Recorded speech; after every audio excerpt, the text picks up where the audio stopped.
Salut, aujourd'hui on revient vers vous avec un parcours atypique. On est avec le directeur général de TF1 Publicité, mais avant cela, il a été chargé de mission aux achats chez EDF. Il est allé dans la préfectorale.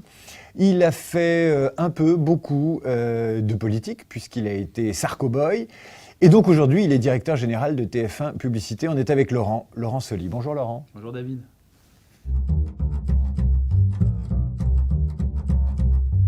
Mon premier entretien avec Martin Bouygues, quand j'ai rejoint le groupe Bouygues, c'était très direct, très simple. Et il m'a dit, voilà Laurent, je sais quelle est votre formation, je sais d'où vous venez, mais maintenant vous allez aller dans une entreprise privée, dans un grand groupe industriel. On va voir si vous êtes capable d'épouser ce métier, ce secteur, cette nouvelle vie. En gros, on recommence à zéro. Hein, on va mettre les diplômes de côté, on va mettre tout ça de côté, puis on y va. J'ai bien aimé. Finalement, ça s'est fait d'abord sur l'envie, je crois sur la confiance. J'espère qu'il a senti la motivation. Et donc ça s'est fait vite, et ça s'est fait bien. Et moi, je voulais découvrir le secteur des médias. Ça s'est fait, et c'était bien. Le silence, c'est-à-dire travailler et ne pas s'éparpiller ailleurs. J'ai découvert assez rapidement que les vrais codes n'étaient pas forcément les codes qu'on te donnait ou qu'on te disait. Tu les découvres, tu les sens. Et finalement, l'essentiel n'est pas forcément dit. L'essentiel, c'est une histoire familiale, c'est une histoire industrielle. Ça emprunte bien sûr au BTP, ça emprunte au chantier, ça emprunte à la construction. Ce sont des valeurs très fortes que tu sens assez vite. Donc moi, j'ai travaillé un petit peu quelques mois à la holding, à Avenue Hoche, et puis je suis allé voir les métiers. Donc, je suis allé voir des chantiers, je suis allé voir des responsables de construction de la route chez Colas, qui est numéro 1 de la construction routière. Et j'ai découvert en fait cette culture d'entreprise à travers ces métiers. Je l'ai retrouvé chez Bouygues dans la téléphonie pendant quelques jours. Je l'ai retrouvé dans la construction, comme je te le dis, routière ou dans le BTP. Et c'est ça qu'il faut comprendre assez vite. Je me dis, est-ce que je l'emmènerais déjeuner avec tel client ? Ça m'est arrivé la semaine dernière. On a des grands partenaires ici. Est-ce que cette personne, je pourrais l'emmener avec un grand client, un grand patron, ou un grand directeur général, ou un très grand responsable marketing d'une grande boîte, et puis lui dire, présentez TF1, présentez la stratégie, voilà ce qu'on veut faire. Voilà comment, nous, Régie, on ne va pas simplement vous vendre de 30 secondes, mais on va construire avec vous des solutions globales de communication. Est-ce qu'elle pourra le faire, ça ?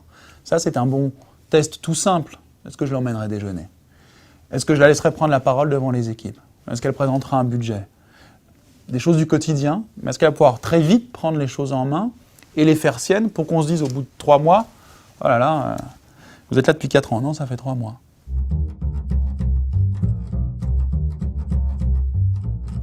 Ne pas trouver le ressort, c'est-à-dire ne pas trouver ce qui fait fonctionner la personne. Ou avoir le sentiment qu'il y a un déséquilibre quelque part. Qu'on a joué un jeu pendant 20 minutes, mais qu'on n'a pas dit la vérité. C'est quoi son moteur ? C'est son ambition ? C'est l'argent ? C'est l'entreprendre ? C'est un moteur parfois personnel ? C'est quoi ce petit moteur ou ce grand moteur qui fait marcher la personne ? Je sais pas du tout. Je sais pas ce que c'est, je sais pas ce que ça veut dire. Je pense que ce qui compte, ce sont quand même, je ne vais pas être très sexy en disant ça, hein, mais le travail et les résultats. Voilà, le reste, c'est de l'apparence. Je me méfie d'ailleurs de l'exposition trop forte.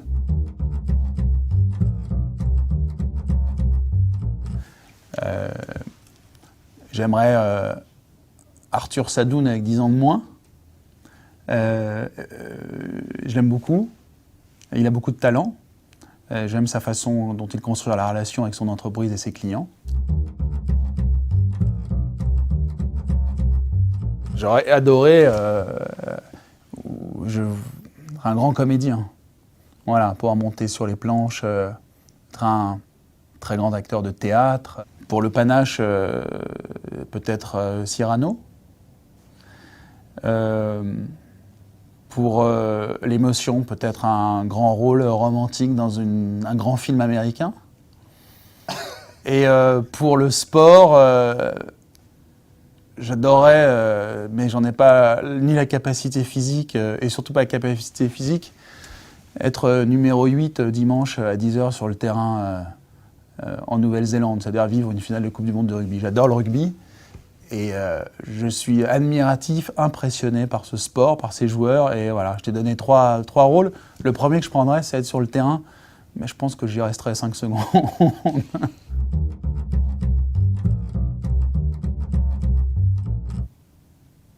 L'infidélité.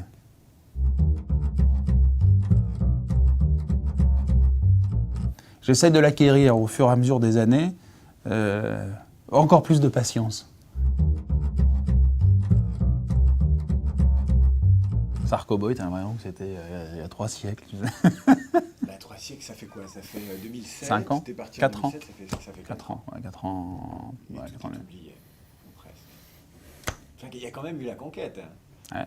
Il est pas mal le mec dans la conquête d'ailleurs. Et j'ai vu le film, je veux dire, j'ai vu le film il y a 15 jours dans l'avion.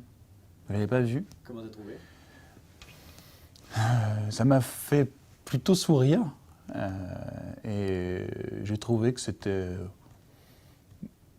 plutôt juste, voilà, plutôt juste. Mais ça m'a plutôt fait sourire, voilà. Quel est le personnage qui t'a fait le plus marrer? Peut-être le coq.